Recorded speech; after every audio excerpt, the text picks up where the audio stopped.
గత 30 ఏళ్లుగా కాంగ్రెస్ కు డిఎంకే అత్యంత సన్నిహిత మిత్రుడిగా ఉంది. అలాగే 2014కు ముందు 10 ఏళ్ల పాటు కేంద్రంలో యూపీఏ ప్రభుత్వం మనుగడ సాగించిందంటే అది స్టాలిన్ పార్టీ పెట్టిన భిక్షే.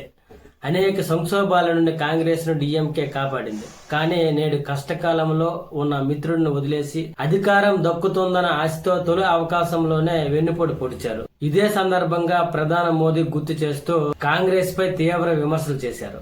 స్వార్థ ప్రయోజనాల కోసం దొరికిన తొలి ఛాన్స్ లోనే కాంగ్రెస్ తన అసలు స్వరూపాన్ని బయటపెట్టిందని మోదీ విమర్శించారు. అలాగే పక్కనే ఉన్న కర్ణాటక కాంగ్రెస్ లో ప్రభుత్వ వైఫల్యాలు కూడా ప్రధాని ఈ సందర్భంగా ప్రస్తావించారు. రాష్ట్రంలో సుపరిపాలన అందించడంలో కాంగ్రెస్ పూర్తిగా విఫలమైందని ఆయన ఆరోపించి గత 3 ఏళ్లుగా ప్రజల సమస్య పరిష్కరించడం కంటే అంతర్గత కుమ్ములాట సర్దుబాటు చేయడానికి అక్కడ నేతల సమయం సరిపోయిందన్నట్లు మోదీ విమర్శించారు. ముఖ్యమంత్రి మార్పుపై ఉన్న స్పష్టత కూడా ప్రజల సమస్యలపై లేదు. అధిష్టానం నిర్ణయాల కోసం ఎదురు చూస్తూనే కాలం గడిపేస్తున్నారు అని ఈ సందర్భంగా మోదీ ఎద్దేవా చేశారు. సరైన ఎజెండా లేకపోవడం వల్ల దేశవ్యాప్తంగా కాంగ్రెస్ పై వ్యతిరేకత పెరుగుతుందని మోడీ విమర్శించారు. దేశ ప్రజలు సురక్షితమైన పాలన, అభివృద్ధి కోసం భారతీయ జనతా పార్టీ వైపు ఆశలు చూస్తున్నారని మోడీ పేర్కొన్నారు.